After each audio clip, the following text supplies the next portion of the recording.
가을이 깊어져 가고 있습니다. 이 가을을 독서의 계절이라 이렇게들 부릅니다. 왜 하필 가을을 독서의 계절이라 할까요? 천고마비 날씨가 너무 좋기에 그래서 독서의 계절이라고 할까요? 독서의 계절이라는 말이 생긴 이유가 있답니다. 가을이 되니까 날씨가 너무 좋아서 바깥으로 사람들이 나들이를 많이 하게 되고 그래서 책을 모두 다 멀리 한답니다.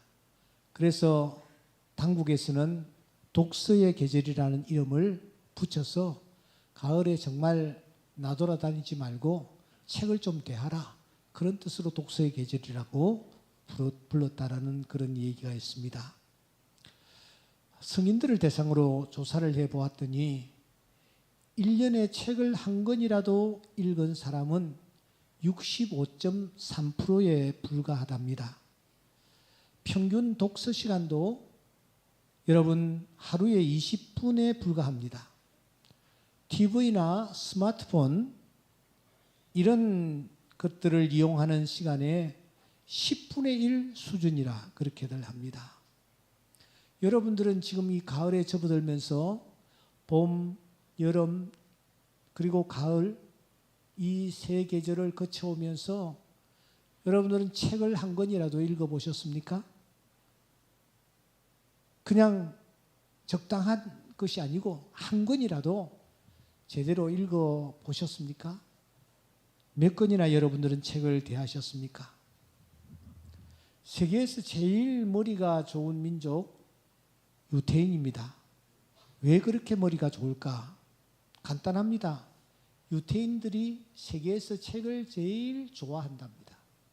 제일 많이 읽는다고 합니다. 그래서 이 독서 시간과 독서량이 세계 제1위이다 보니까 가장 머리 좋은 민족으로 자리매김하고 있습니다. 이 사람들은 책장을 머리맡에 꼭 두는 습관을 가지고 있답니다. 발꿈치 쪽에 책장을 두지 않고 항상 머리맡에 둔답니다. 자기에게 영향을 끼쳤던 책이 거의 너덜너덜해서 더 이상 쓸 수가 없을 때에는 책을 놓고 여러분 그 책을 매장하는 그런 습관까지 가지고 있다라는 것입니다. 고마움을 표시하는 것이겠죠. 이런 덕분에 유태인들이 노벨상을 세계에서 가장 많이 받는 민족이 되었습니다. 22.2%인지 노벨상의 5분의 1을 이 유태인들이 석권을 하고 있는 것입니다. 동서고금을 막론하고 책을 읽지 않고 위대한 자리에 오른 사람은 없습니다. 나폴레옹이라든지 빌 게이츠라든지 세종대왕이라든지 모두 다 책을 가까이 했습니다. 빌 게이츠는 자신이 억만장자가 된 것을 마을 도서관 덕분이라고 말하고 있습니다. 안중근 의사라든지 김구 선생도 여러분 나라를 위해서 생명을 던져 독립운동을 하다가 이 사람들이 다 사형 선고를 받지 않았습니까? 안중근 의사는 사형 집행 당일날 이제 집행관들이 들어와서 너 마지막 소원이 무엇이냐 하고 물으니까 이 사람이 이렇게 얘기를 했답니다. 5분만 저에게 시간을 좀 주십시오. 내가 책을 한 권 읽고 있는데 그 책을 다 읽지를 못했습니다. 5분만 시간을 더 주십시오. 그렇게 얘기를 했다라고 합니다. 철학자 데카르트는 좋은 책을 읽는 것은 가장 훌륭한 사람들과 얘기를 나누는 것과 같다라고 했습니다. 좋은 사람, 위대한 사람을 만나는 가장 저렴한 비용, 그 비용으로 그런 사람을 만나는 비결인 것입니다. 주식 투자의 귀재인 워렌 버핏, 이 사람과 식사를 한번 하려고 하면은 20억을 들여야 된다라는 것입니다. 그래도 사람들은 20억을 투자하고 그 사람과 만나려고 합니다. 왜냐하면 짧은 시간 식사를 나누면서 그 사람을 통하여 좋은 정보를 들을 수 있다고 보기 때문입니다. 그러니까 책을 대하는 것은 일종의 타임머신이라고 할 수 있습니다. 우리는 마음만 먹으면 언제든지 타임머신을 탈 수가 있습니다. 이것을 타고서는 공자도 만나고 소크라테스도 만날 수 있는 것입니다. 여러분, 미국인들이 가장 존경하는 대통령을 든다고 하면은 1대 워싱턴과 16대 에이브람 링컨이라고 할 수 있습니다. 그런데 이 두 사람은 가방끈이 아주 짧았습니다. 링컨은 초등학교 1학년 학력이 전부입니다. 워싱턴은 그보다 훨씬 더 짧습니다. 초등학교를 2달밖에 다니지 못했습니다. 그런데 이들이 어떻게 그렇게 위대한 인물이 되었느냐? 그들은 책을 가까이 했습니다. 소년 링컨은 책 한 권을 빌리기 위해서 무려 16km 산길을 걸어갔다고 합니다. 그리고 책을 한 권 빌려왔습니다. 그 책 제목이 워싱턴 전기였습니다. 워싱턴 역시 책을 무척 좋아했답니다. 책을 통해서 위대한 스승을 만났습니다. 그 스승은 로마를 위기에서 구한 킹킨나투스였습니다. 책을 통해서 워싱턴은 킹킨나투스를 배웠고 킹킨나투스처럼 나도 나라를 위해서 살아야 되겠다라고 결심을 했습니다. 워싱턴이 대통령이 되었을 때에 주변에서 종신 대통령을 해달라고 제의를 했습니다. 하지만 그는 단호히 뿌리치고 킹킹나투스처럼 낙향을 해서 농부로 살았습니다. 이같이 워싱턴이라든지 링컨은 타임머신을 타고 위대한 스승을 만나 자신들의 인생을 바꾼 것입니다. 독서는 내면을 풍성하게 만드는 영혼의 양식입니다. 그러나 음식을 많이 먹는다고 건강해지지 않지 않습니까? 무조건 책을 많이 읽는다고 영혼이 건강해지는 것이 아닙니다. 중요한 것은 어떤 책을 읽느냐 하는 것입니다. 어떤 책을 내가 대하느냐. 요즘 책들이 너무 많습니다. 그 중에서 어떤 책을 대하느냐. 요즘 아이들이 대하지 말아야 할 책들을 얼마나 많이 대하고 있는지 모릅니다. 그런데 우리 교회 안에 주목할 만한 무브먼트가 하나 일어나고 있습니다.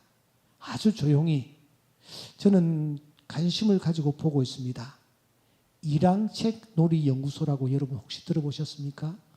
일항책 놀이연구소라는 이 운동이 일어나고 있습니다. 아이들이 잘못된 책을 계속 접하여서 잘못된 관을 가지며 성장하는데 이러한 아이들로 하여금 건전한 책, 꼭 필요한 책을 접하여 읽음으로 말미암아 그들의 인생관이 바르게 정립되도록 하자. 그런 취지에서 이 일항책놀이 연구소가 발족을 하였고 지금 암암리에 교회 안에서 활동하고 있습니다. 아마 이 연구소가 좀 더 빛을 발하게 되면은 우리 교회 아이들이 아주 건강하게 건전하게 성장하게 되리라고 생각합니다. 그러면 우리가 어떤 책을 읽어야 될까요? 여호수아서 1장 8절 말씀해 보시면 이 율법책을 내 입에서 떠나지 말게 하며 주야로 그것을 묵상하여 그 안에 기록된 대로 다 지켜 행하라. 그리하면 내 길이 평탄하게 될 것이며 내가 형통하리라. 이렇게 말씀하셨습니다. 왜 그렇습니까? 여호와의 율법은 완전하여 영혼을 소생시키며 여호와의 증거는 확실하여 우둔한 자를 지혜롭게 하기 때문입니다.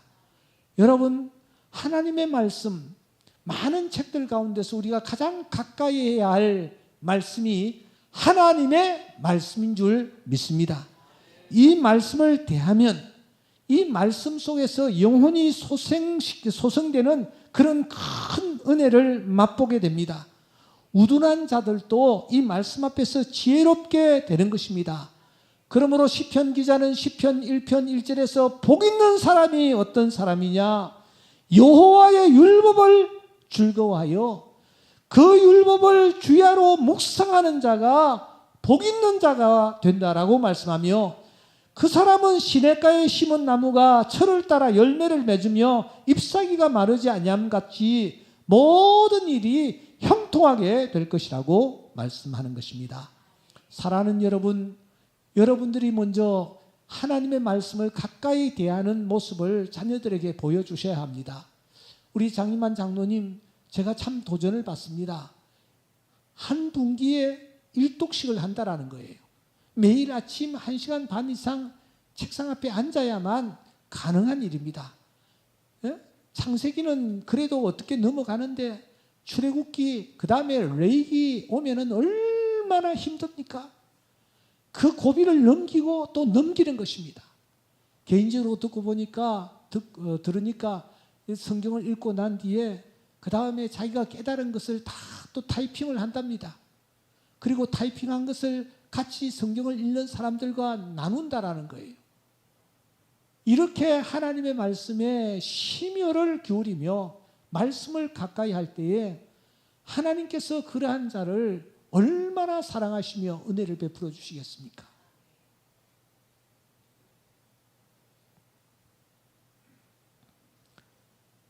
오늘 시편 119편을 우리가 대하고 있는데 1절은 이렇게 시작합니다. 행위가 온전하여 여호와의 율법을 따라 행하는 자들은 복이 있다. 여호와의 증거들을 지키고 진심으로 여호와를 구하는 자는 복이 있다. 하나님의 말씀을 읽고 말씀을 붙잡고 그 말씀을 가슴에 새김질하면서 하나님 앞에 간절히 기도하는 자에게는 하나님의 풍성한 은혜가 나타난다라는 것입니다. 여러분, 우리 모두가 시편 119편 103절의 고백자들이 되었으면 참 좋겠습니다. 주의 말씀의 맛이, 다 같이 읽겠습니다. 시작. 주의 말씀의 맛이 내게 어찌 그리 단지요, 내 입에 꿀보다 더 다니이다. 아멘. 이 고백을 우리가 중심 어린 마음으로 하나님 앞에 드릴 수만 있다면 하나님께서 그 고백을 받으시고 얼마나 기뻐하시겠습니까? 주의 말씀의 맛이 내게 어찌 그리 답니까? 내 입에 꿀송이보다 더 답니다. 이 고백을 하나님 앞에 우리가 중심 어린 마음으로 드릴 수만 있다면 하나님께서 우리의 고백을 받으시고 큰 은혜 베풀어 주실 줄 믿습니다. 시편 기자는 고백합니다. 내가 주의 증거들을 늘 읊조림으로 외운다, 그 말입니다.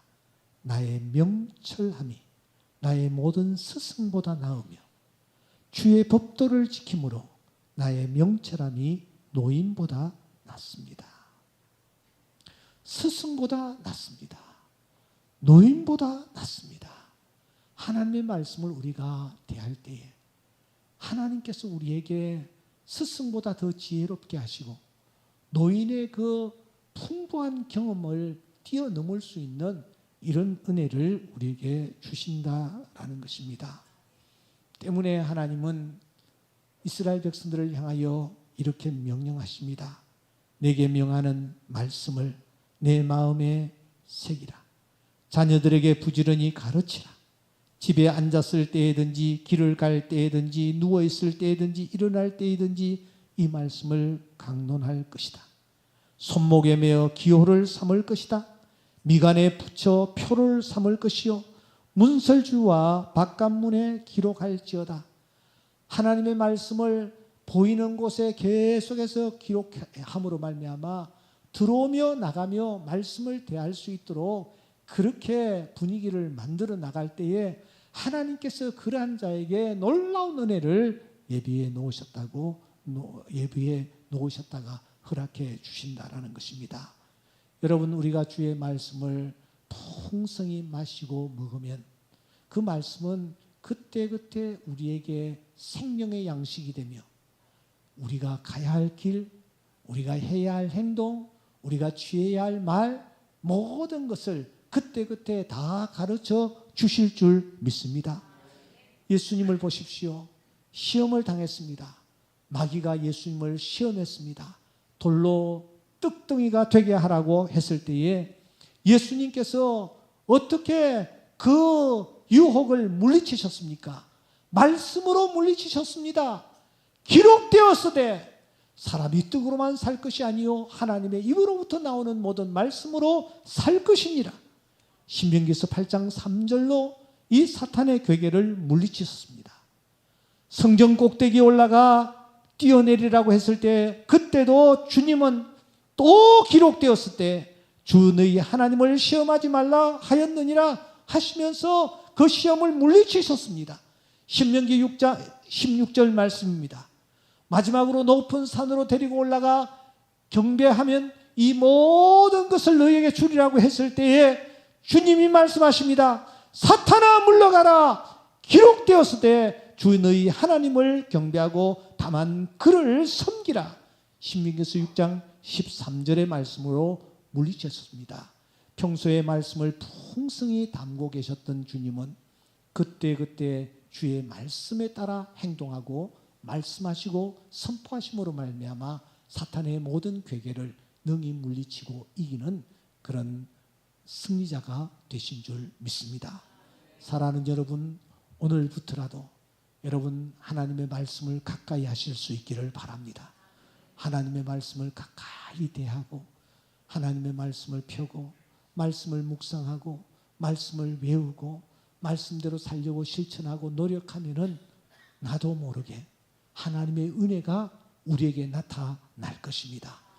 워싱턴과 함께 하시던 하나님, 에이브라함 링컨과 함께 하시던 하나님이 우리와 함께 하셔서 우리로 하여금 노인보다 더 지혜롭게 해주시고 스승보다 더 지혜롭게 해주시고 그래서 이 세상에서 하나님이 우리를 위하여 예비해 놓으신 은혜와 축복까지 받아 누리는 주인공들이 되게 하여 주실 줄 믿습니다. 주님, 나에게 주의 말씀을 가까이 할 수 있는 은혜를 입혀 주시옵소서.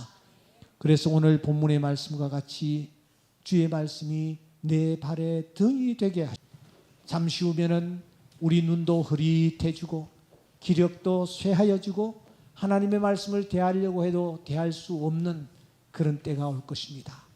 그때가 되기 전에 힘써서 우리가 일할 수 있기를 바랍니다. 일하는 것이 무엇입니까? 하나님의 말씀인 성경을 대하는 것입니다. 우리 다 같이 찬양 드리기를 원합니다.